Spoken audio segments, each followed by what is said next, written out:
Welcome back, everyone. We are ready with our next session, which is a fireside chat on Let's Stream, the Apt Business Model, in conversation with Pradyuman Maheshwari, founder MXM India, joined by Megha Tata, Managing Director, South Asia Discovery Inc.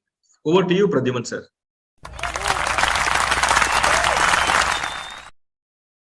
Thank you, and welcome to this chat. So delighted to be chatting with you online. Megha, how have you been?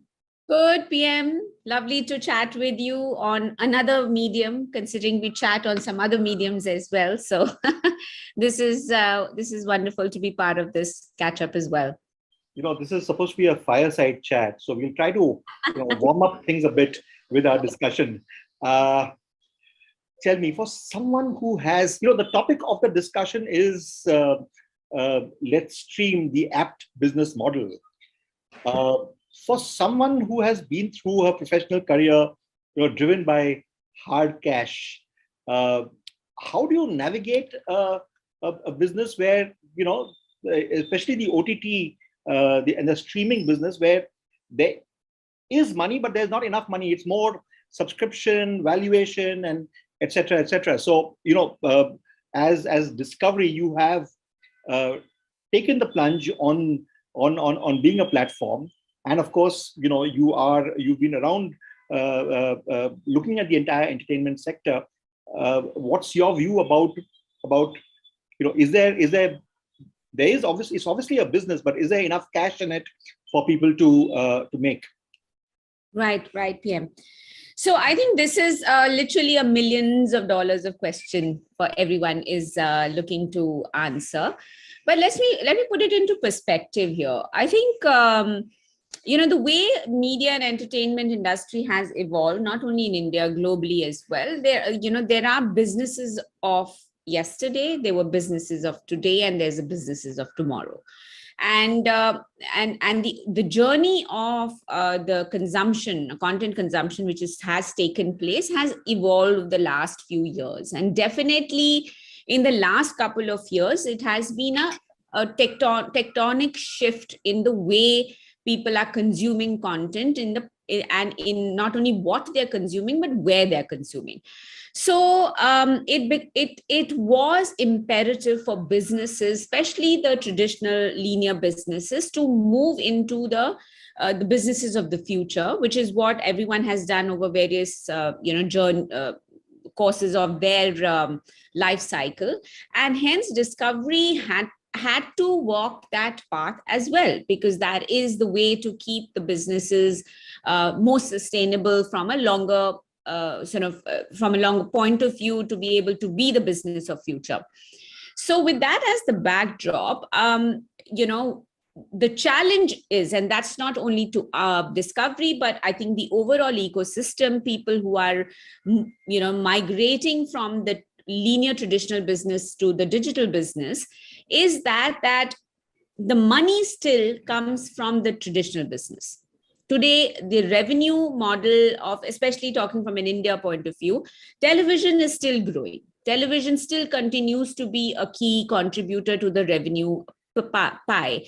But we also know that there is a limited period of, how that will continue. So there will be a time in, in the near future where digital will become more profitable, let's say this way. But there is a transition period happening where you want to invest in digital, but you cannot let go of traditional. So the balancing of that act is what is happening on a daily basis in most of the organizations, boardrooms, I would imagine, and ours as well. And it is tougher to compete in with players who are pure play digital.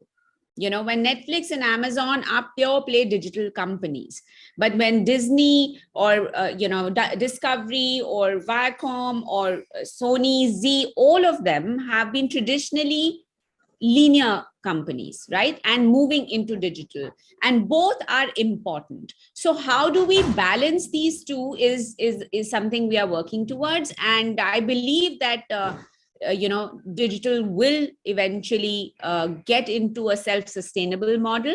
The question is, what will be that revenue model? Will it be an AVOD, an SVOD play?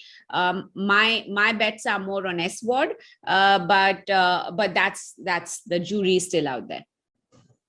But tell me, when you have a fair number of marquee shows on Discovery, and you also have Discovery Plus as an OTT platform, and it's been around now for a while.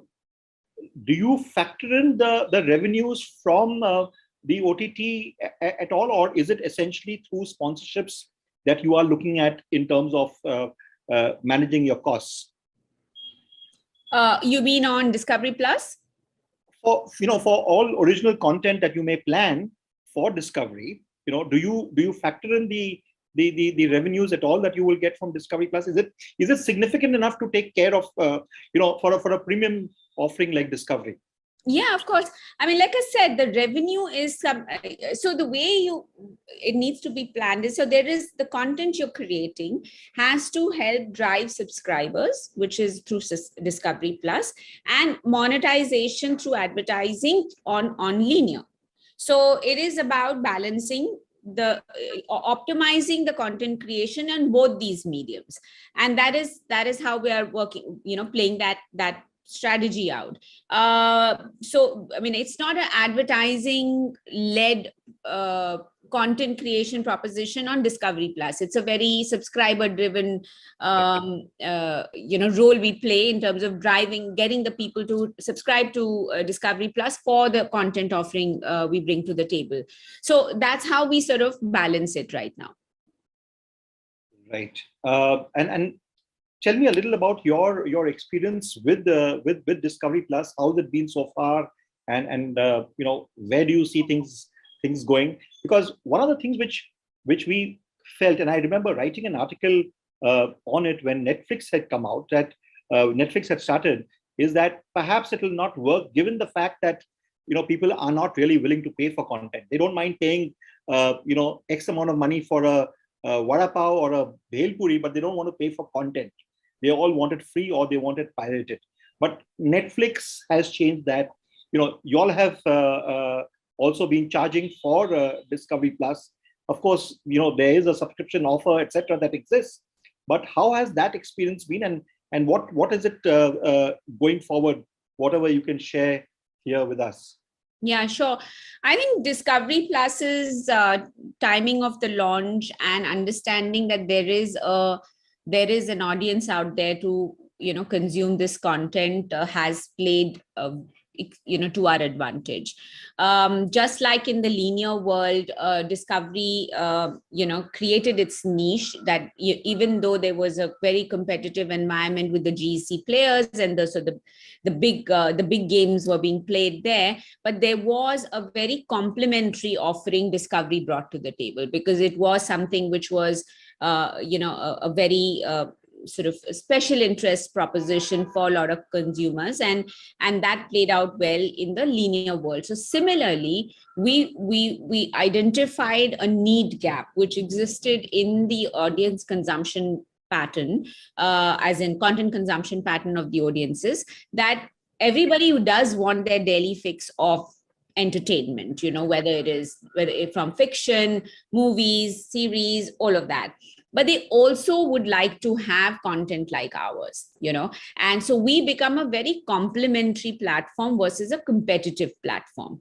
And to us, that was a great play, because you do want to watch your fix of series on any of the OTT plays, but we also can bring that additional layer of content, which probably the other guys are not offering in that depth as we are, and we can. And that's, in my view, the Discovery's sort of edge over the rest of the players. And the pricing, I think Pradyuman played a great role, because it was a sweet spot. It was for, a really value for money kind of proposition, which is played out really well. So that is something, in my view, has worked in favor of Discovery Plus, and even continues to today. And one of the things which really sort of got us an opportunity. You see, Discovery had a very, there was a perception about Discovery and its content offering. So and it was also very male skewed. The Plus brought about an opportunity to explore, and to explore genres, explore content, explore kind of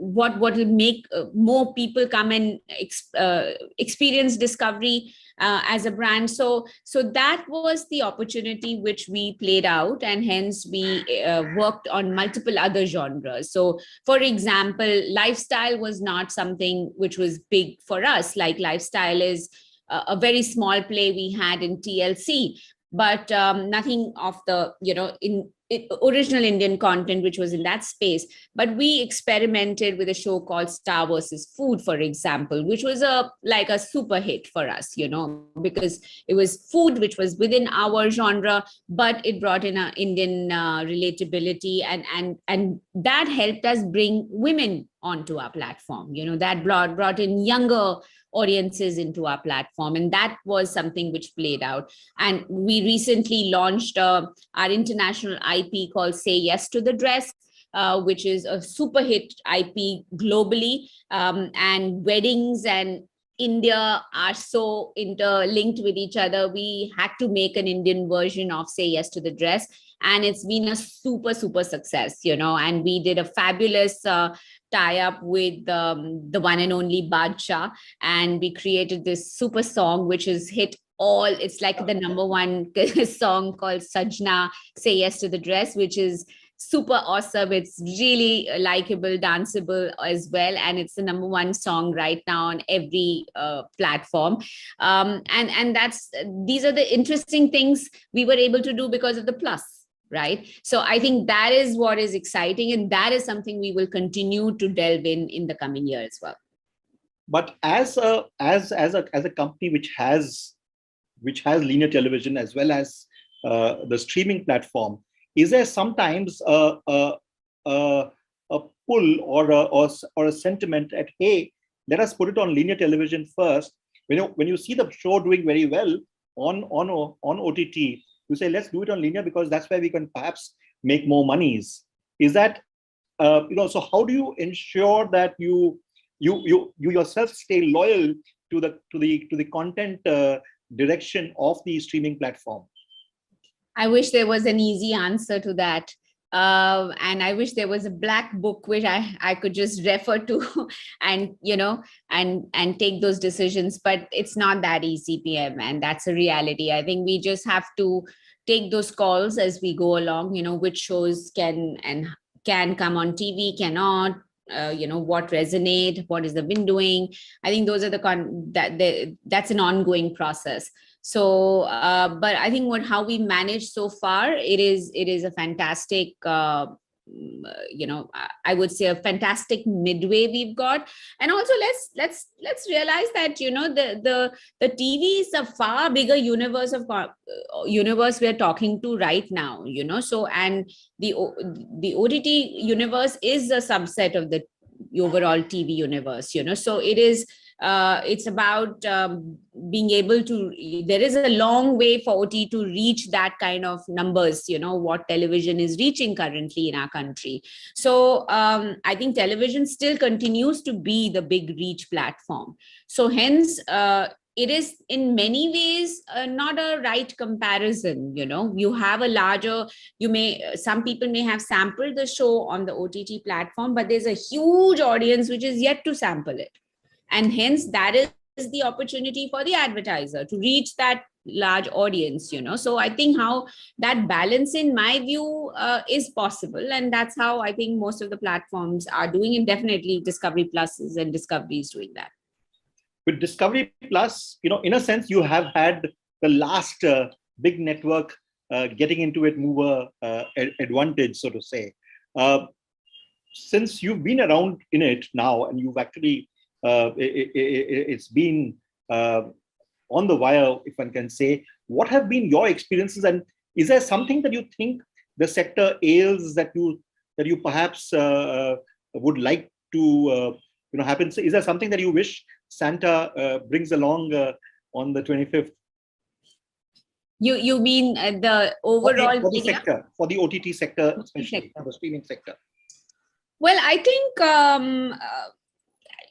don't know what Santa. I have a long list for Santa, but I think it is the ability. See, the challenge in this market, it is a low ARPU market, right? And that is how we as a business are struggling to figure out, as in India as a business is trying to figure out how to make, because the cost of content continues to be the biggest cost in any setup, right? But the ability, while it's wonderful that the consumer is finally paying for content, but that is a relative space when you compare to other markets, especially in the US or Europe, where are really far more evolved markets. The cost your consumer is paying is really, really small in comparison to the other global markets. And I think that is where one has to see, how we will get the audiences to pay for content, not just pay, but pay a good value for the content, because the value you're bringing to the table is really worth that every dollar you're paying, but that's not necessarily matching up in my view. And I think if there is an opportunity to grow that, grow India as a bigger ARPU market would be my ideal Santa dream. But I know that's not a practical expectation in the short term, at least. So we'll see how that plays out. But tell me something, for instance, since we're talking about people paying for content, just as one is willing to pay for premium, say, if you're going to a restaurant, from a standalone roadside cuisine to that of a 5-star, do you think, say, people would have paid, say, 500 rupees for the first view of the Narendra Modi episode, which of course aired on the linear television platform? I think so. Possibly it could have happened had we a platform at that time. Maybe we could have played that out. But I also want to say here, PM, that, and I've spoken about this in the past as well, that, there are many Indias within India, right? And one size is not going to fit all in this market. And hence there is either you look at it as a glass half full or a glass half empty approach.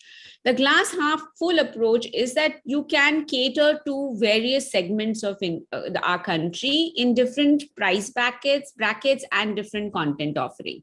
So there are people who do go to those premium restaurants and will pay the top dollar, but there are people who want to have the vada pav on the stall as well. So are you saying that you cannot, you should not serve everybody? I'm saying absolutely not. I think you should serve everybody, right?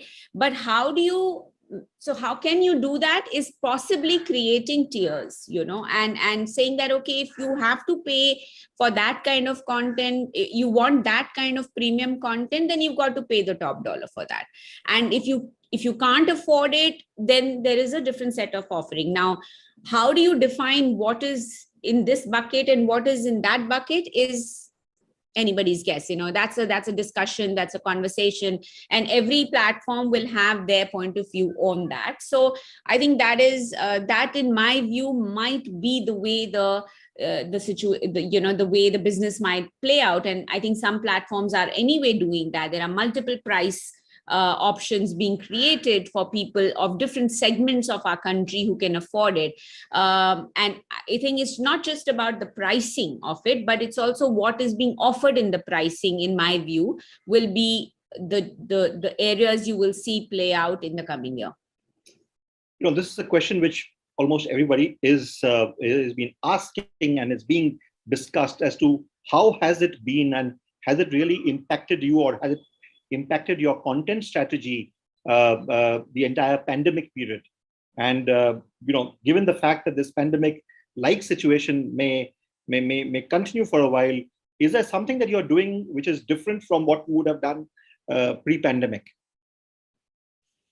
Well, I think pre-pandemic, post-pandemic, one of the key things is the work from home, right? And I think that was a big game changer in many ways for every organization and everybody in the country, and actually around the world for that matter. And it's wonderful to be part of an industry that, not for a day did the television networks blank out in your homes, not for a day. And that speaks about the resilience of our industry and the people and the commitment to continue to provide content. And a lot of new things got launched. I mean, Discovery Plus launched pretty much on the day of the lockdown, So we launched new products during these crazy 2 years.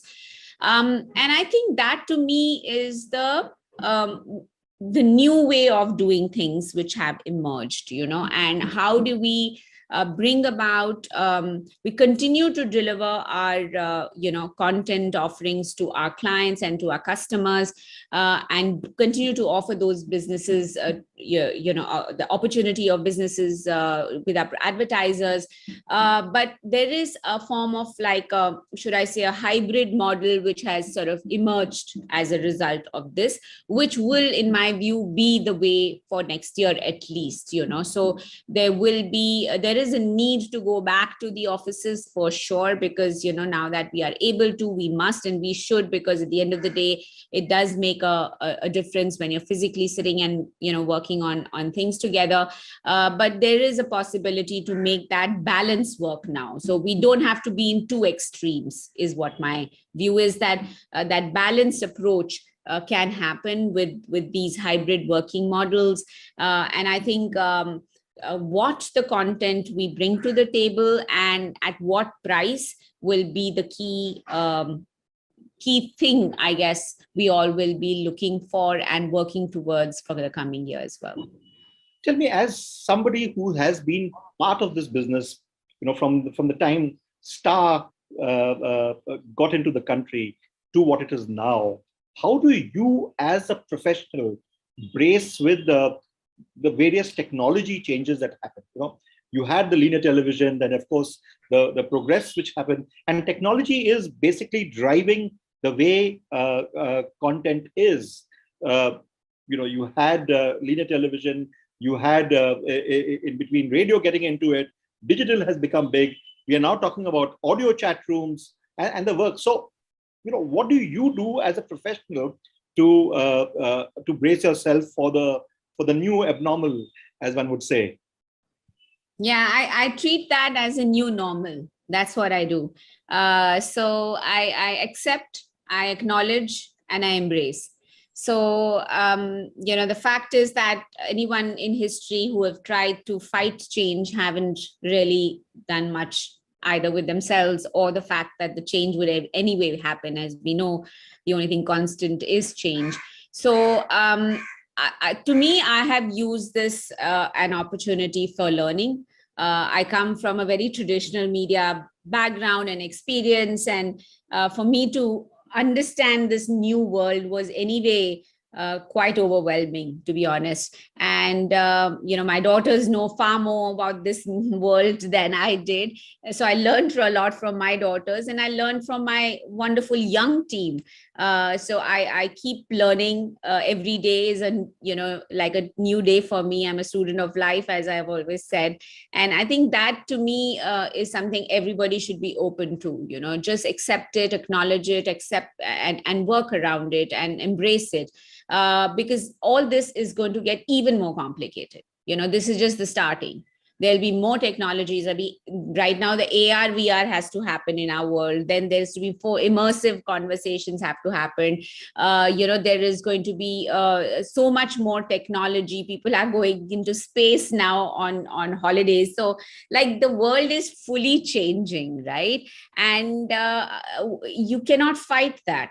Right. And everybody is a content creator right now. You can sit at home and create So there's, if it's like 1 billion people, then there's 1 billion content creators possibilities, right? So in this crazy madness, you have to find some form of balance, right? You have to identify what's your core competence, what are your core focuses as an individual and as a professional, personally and professionally, and then work on to fixing those, working towards delivering to those goals. So I think this is just the starting, guys. There's going to be more action in the coming months and years for sure.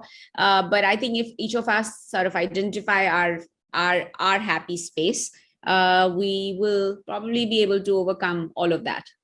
Yeah, and as you have over a period of time, fact is that the only constant is change. Having kids at home and kids in the office, does help in us getting up close with new technology and trends.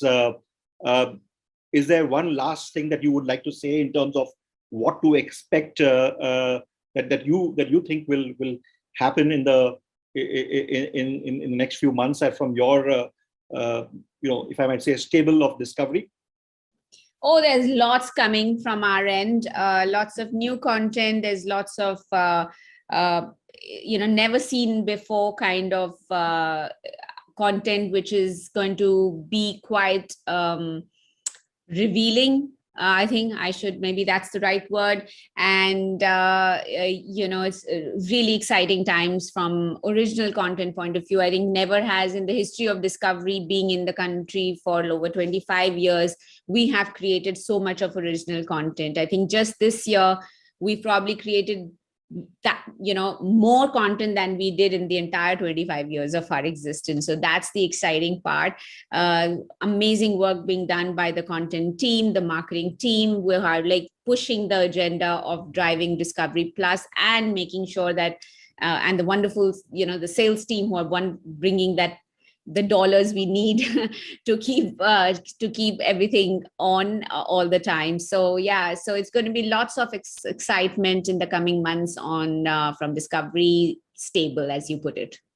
You've obviously seen it all. When you go out to the market, everybody's saying, "Naya kya hai?" What's the innovative stuff that is happening? Does sometimes, and this is my absolute last question, does sometimes just this whole change and the need to innovate and the need to be something, to have something new, is that really daunting as for a professional?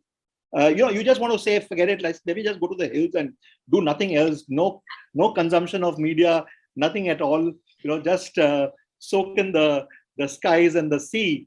Is that something that you want to do sometimes? Yeah. And what want to do, I do. And you have to keep that balance. You need to sort of detox yourself once in a while and just say, whatever happens, life will move on. So just detox yourself and go away into the mountains. And, but we are creature of habit as well. That is what happens. And you do want to then eventually get back to this world as well. So I think how do you sort of keep that balance is also very important. But I think, to your point about while change is all good, but sometimes we just need to take stock of the fact that it's okay to be like normal as well. Every day doesn't have to be a marathon. Every day doesn't have to be a sprint. We can be in a marathon, and that's something. It's okay.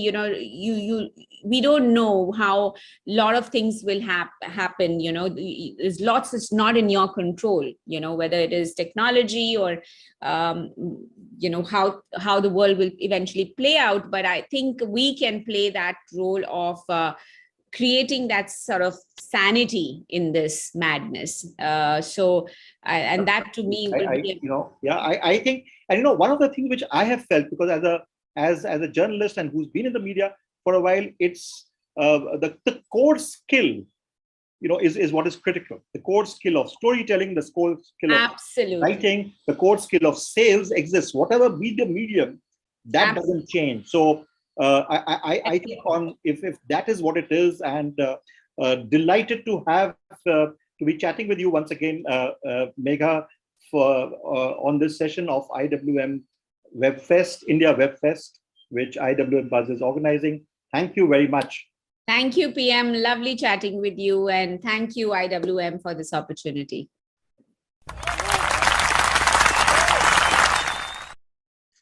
Thank you, Pradyuman ji, and thank you, Megha ji, for that wonderful fireside chat.